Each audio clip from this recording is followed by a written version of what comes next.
Well, let's do it. Let's get it right this week.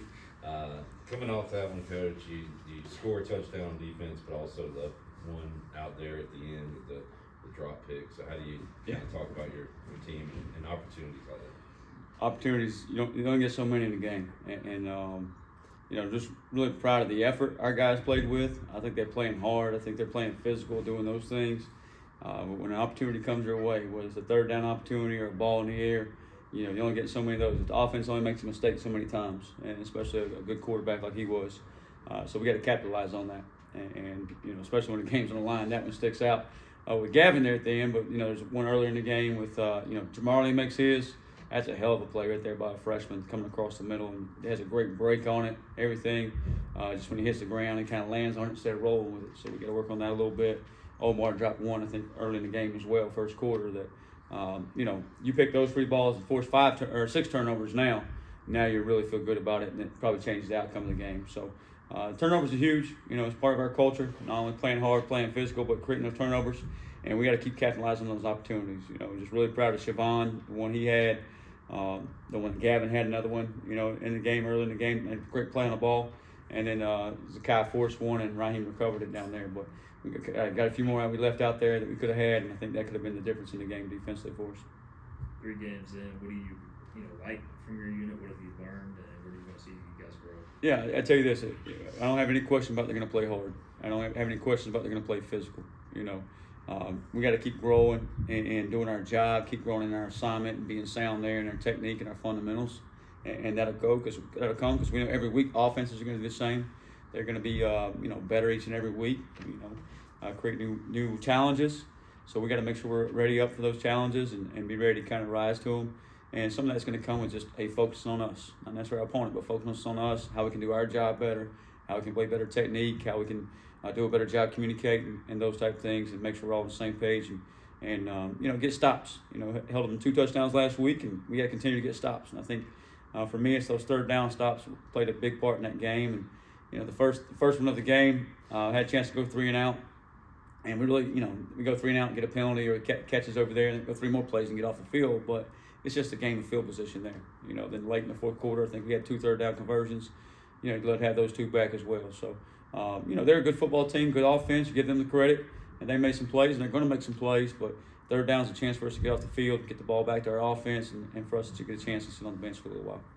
What are some of the challenges you see with Liberty? Yeah, I think anytime you face a option team, a chance to hand the ball off inside, pull it, pitch it, it creates challenges, or maybe a new look for your defense. The new option is the RPO. Everybody, dive quarterback, or they throw the hitch out there, or slant or whatever, and now it's just pitching it. So that's a challenge to just make sure we're assignment sound there. Their quarterback's a good player. I mean, he's certainly, worth all the hype, all American, whatever he may be there, and he can take it the distance at any time. He makes their offense go. I think him and Cooley, the running back, really good, 1-2 punch in there, and I know this from playing with the option for years, being part of those staffs. Anytime you had a really good quarterback and a really good fullback, your offense is tough to defend, and Liberty certainly is. And they got a lot of other players around that. Don't take, not to leave those guys out, but it starts with those 2. So that's certainly where the challenge begins. IBM said you guys did an extra sideline tackling drill this past week. How much emphasis have you put on open field tackling with his available to get to the corner, and how well do you think your team's open field tackled so far? We tackle every day. It's something we do, whether it's against our offense, whether it's against scouts, against ourselves, our scout period. It's go at it every Tuesday, go at it every Wednesday, of freaking thudding guys up and trying to do a great job, not reaching, get my feet to contact, taking the extra step, keeping the cup, having proper leverage on the ball carrier, all those type of things. And then we want our pursuit to be so great, if we do miss a tackle, we got guys there to get it on the ground. And I think that's what we've done a good job of, is just pursuing the football. So if we miss a tackle, or somebody does have an overrun, which we don't, we try to coach it up and teach it up, but we get guys there to keep it on the ground. So, I think the perimeter is where it shows up more than anything, just because you got more space out there. And I think we've done a fairly good job of it. We can always be better. You don't want to miss any tackle. So anytime you miss a tackle, hey, we go back and we look at it and refocus and relook at it. So, and this week is no different. I mean, they got A-backs that they can get on the perimeter, pitch the ball to. They got their screens out wide. Obviously, a quarterback in the scramble game or in the option game, can create some issues in space as well. So we got to do a good job just keeping our leverage, getting the near foot up, keeping our eyes on the thigh board, all those type of things of being good tacklers. Coach, going back to Cooley, when you watch him on film, what specifically makes him so tough to defend? I think in his career he's only had like 2 negative rushes. I think he's got 180 yards after contact this year. I have 250 yards total. He's a heck of a player. I mean, he's, low to the ground, center of gravity, bowling ball in there, and you don't ever see somebody just tackle him by yourself. They bounce off of him. He's always falling forward, always lunging forward. He's a true, downhill back and tough to tackle, hard-nosed kid, really good football player. Lucas as well, the number 0 as well. He's kind of a mold to that as well, and it's that part of their offense. It's just they get downhill on you and can chew up some yards in a hurry for sure. What's the chess match like with you? Staffs know each other well, so just kind of that upside. Yeah. Yeah, I think, going back to Coach Chadwell's staff, I think we played him a couple times when he was at North Greenville, a couple times at Charleston Southern, once in the playoffs there, and then obviously in the bowl game a couple years ago, similar staff. Know Coach Corn really well. A couple of those guys on that staff have GA'd for me before, so a lot of familiarity there. But I think it's really just kind of focused on us and doing our job and making sure we go out and, execute at a high level defensively of doing our job, playing to protect our culture, playing our butts off. Yeah, obviously there's going to be some calls within the game that you're trying to get a step ahead of him or he's trying to get a step ahead of you, and you got to try to, make sure, at the same time, if your players aren't executing your calls, you got to pull the thumb and pull it back on you. You got to make sure it's easy enough calls, your scheme is simple enough that allows them to go play fast. So if there's some hesitation there, you better kind of look in the mirror and say, hey, what can I take away to help us play faster and give us a chance to win a ball game. I know you can't give away too much, but it looked like a night and day first half to second half 2 weeks ago when they played New Mexico State. Were you able to pick up on anything that New Mexico State was doing right in the first half? They seemed to not do as well in the second half. Yeah, New Mexico State's a good football team. I thought they ran out of gas a little bit at the end, and I thought the quarterback came alive in the fourth quarter. Him and Cooley both, they took that game over in the last couple of drives. They broke 2 long runs in there. They're in a 2-minute situation, and you think it's going to be all those passes, and he scrambles around, the quarterback makes some plays. But at the end of the day, I think they handed off for about 50 for Cooley. New Mexico State zeroed out, pressured, about a minute and a half to go in the game, minute 24 to be exact, and he breaks on one for about 46 yards. They misfit it, and that's how they lose the game. So, and they were only down by, I think Liberty was down by 2, so they're trying to hold them to a field goal. So they only got about 20 more yards to be in field goal range. But you got to kind of keep that thing corralled, and especially have an eye on those 2 guys, because those would be the 2 guys they go to when they need to play.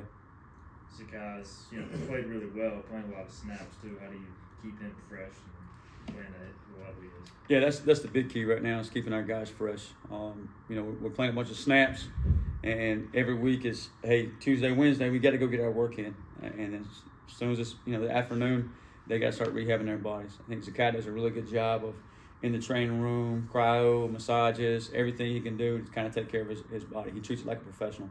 And we got so many others that do that as well. I mean, Mike has to do the same. IBM has to do the same. Siobhan, Devin King, just because the number of reps they play. Gavin Gibson has to do the same. And our whole football team. If you want to go play your fastest ball on Saturday night, you got to prepare yourself that way. You can't just say, I'm just going to cruise through this thing. You got to go attack recovering your body. You got to go attack the game plan. You got to go attack academics. You got to go win the day in those things.